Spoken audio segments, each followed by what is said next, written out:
All right, we're going to continue our reading of C.S. Lewis's The Great Divorce.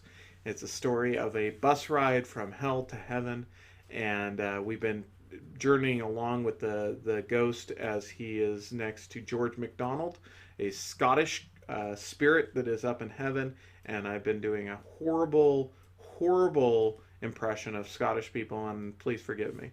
But let's pick it up as we've been talking. But beyond all these, I saw other grotesque phantoms in which hardly a trace of the human form remained. Monsters who had faced the journey to the bus stop.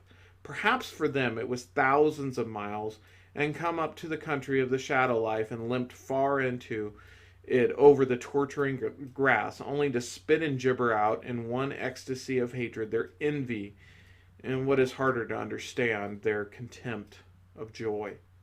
The voyage seemed to them a small price to pay if once, only once, within sight of the eternal dawn, they could tell the prigs, the toughs, the sanctimonious humbugs, the snobs, the halves, what they thought of them. How do they come all to hear it all? How do they come to hear it all? I asked my teacher. I have seen that kind converted, he said, when those ye would think less deeply damned have gone back. Those that hate goodness are sometimes nearer than those that know nothing at all about it, and think that they have it already. Whilst now, said my teacher suddenly. We were standing close to some bushes, and beyond them I saw one of the solid people and a ghost, who had apparently just that moment met. The outlines of the ghost looked vaguely familiar, but I soon realized that what I had seen on Earth was not the man himself, but photographs of him in the papers. He had been a famous artist. God, said the ghost, glancing around the landscape. God what? Said the spirit. What do you mean, God what? Said the ghost. In our grammar, God is a noun. Oh, I see. I only meant by gum, or something of that sort. I meant, well, all this. It's. I should like to paint this. I should bother about that just as present if I were you. Look here. Isn't one going to be allowed to go on painting? Looking comes first. But I've had my look. I've seen just what I want to do. God, I wish I had thought of bringing my things with me. The spirit shook his head, scattering light from his hair as he did so. That sort of thing's no good here, he said. What do you mean? Said the ghost. When you painted on earth, at least in your earlier days, it was because you caught glimpses of heaven in the earthly landscape. The success of your paintings was it's enabled others to see the glimpses too. But here you having the thing itself. It is from there that the messages came. There is no good telling us about this country, for we see it already.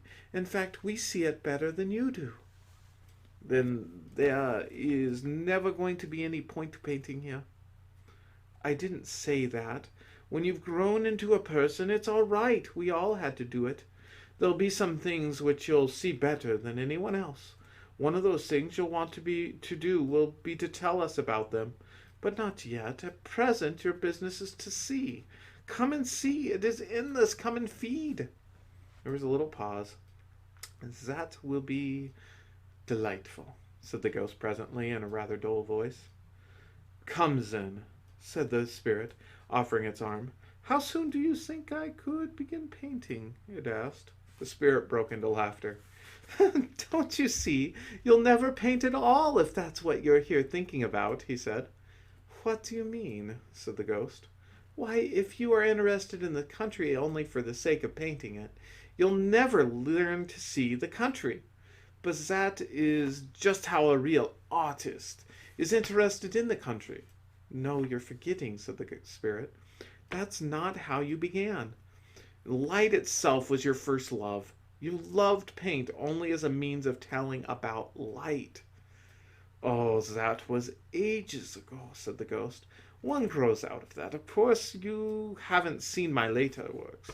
one becomes more and more interested in paint for its own sake.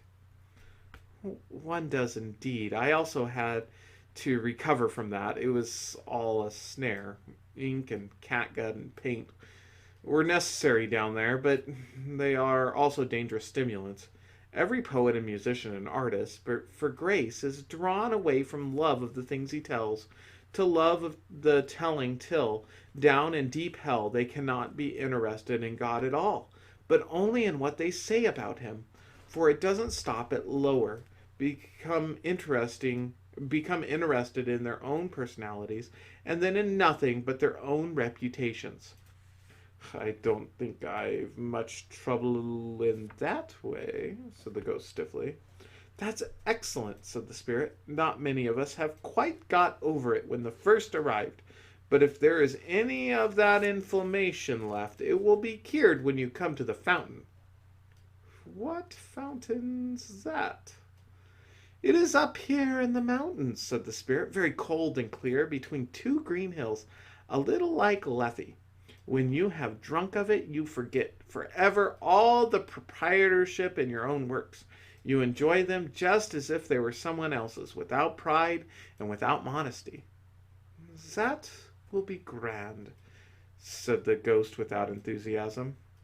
Well, come, said the spirit, and for a few paces he supported the hobbling ghost forward to the east. Of course, said the ghost, as if speaking unto himself, there will always be interesting people to meet.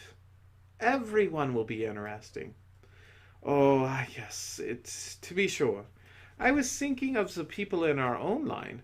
Shall I meet Claude or Cézanne, or sooner or later, if they're here?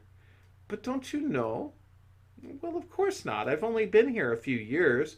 All the chances are against me having run across them. There are a good many of us, you know. But surely in the case of distinguished people you'd heard. But they aren't distinguished, no more than anyone else. Don't you understand? The glory flows into everyone and back from everyone, like light in mirrors, but the light's the thing. Do you mean there are no famous men? They are all famous. They are all known. Remember, recognized by the only mind that can give a perfect judgment. Oh, of course, in that sense, said the ghost. Don't stop, said the spirit, making the lead him still forward. One must be content with one's reputation among posterity, then, said the ghost. My friend, said the spirit, don't you know? Know what? That you and I are already completely forgotten on the earth. Eh? What's that? Exclaimed the ghost, disengaging his arm. Do you mean that this neo-regionalists have won after all? Lord love you, yes, said the spirit, once more shaking and shining with laughter. You couldn't get £5 for any picture of mine, or even yours in Europe or America today. We're dead out of fashion. It must be off at once. I must be off at once, said the ghost. Let me go. One has one's duty to the future of art. I must go back to my friends. I must write an article. There must be a manifesto. We must start a periodical. We must have publicity. Let me go. This is beyond a joke. And without listening to the spirit's reply, the specter vanished. And that's the end of chapter 9.